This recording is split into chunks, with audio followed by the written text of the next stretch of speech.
عمل کریں. ڈاکٹر صاحب عورتوں کو کیسے سجدہ کرنا چاہیے؟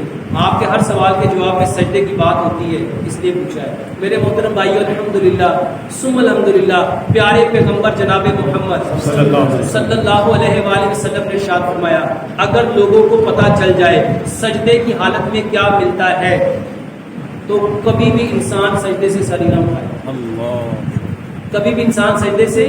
اور انشاءاللہ قیامت والے دن ہماری ملاقات آپ لوگوں سے ہوگی، اس دن پتہ چلے گا سجدے سے کیا کیا ملا ہے. میرے بھائیوں، سجدے کی حالت میں انسان سب سے زیادہ اپنے رب کے قریب ہوتا ہے. اور بہت ساری بہنیں بھائی سوال کرتے ہیں، بہنیں تو بہت سوال کرتی ہیں کہ ڈاکٹر سجدہ کرنا کیسے چاہیے. میرے محترم بھائیوں، 6 باتیں یاد رکھو، 6 باتیں یاد رکھو. سب سے پہلی بات، سجدہ ہم نے 7 ہڈیوں پہ کرنا ہے. 2 ہاتھ، 2 پاؤں، 2 گھٹنے اور ایک یہ ناک کی یہ ہڈی. نبی صلی اللہ علیہ وآلہ وسلم کا فرمان ہے، سجدے میں اپنی ناک کو خاک آلود کرو، اپنی ناک کو خاک آلود کرو، اس جگہ کو سجدے میں لگاؤ.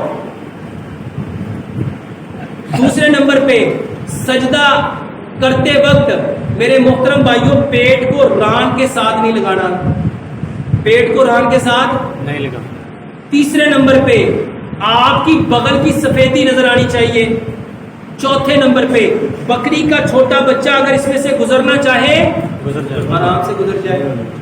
5ویں بات، آپ کی جو پاؤں کی ایڑیاں ہیں وہ آپس میں ملی ہوئی ہونی چاہیے اور پاؤں کی انگلیاں زمین کے ساتھ چپکی ہونی چاہیے.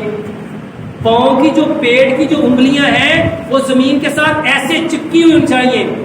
اور 6ٹھی بات، کتے کی طرح آپ کے بازو زمین پہ نہ لگے.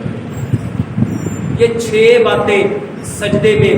اور میرے محترم بھائیوں، جیسے میں نے آپ کو پہلے بتایا، اور میری محترم بہنوں، میں نے جیسے پہلے بتایا، نبی صلی اللہ علیہ وآلہ وسلم نے کسی ایک حدیث میں یہ نہیں فرمایا کہ مردوں کی نماز ایسی ہے اور عورتوں کی نماز ایسی ہے. آپ صلی اللہ علیہ وآلہ وسلم نے فرمایا، صلو کما رأیتمونی اصلی، نماز ایسے پڑھو جیسے مجھے محمد صلی اللہ علیہ وسلم کو پڑھتے ہوئے دیکھا ہے، اور نماز میں ہمیں ایسے ہی نماز پڑھنی چاہیے.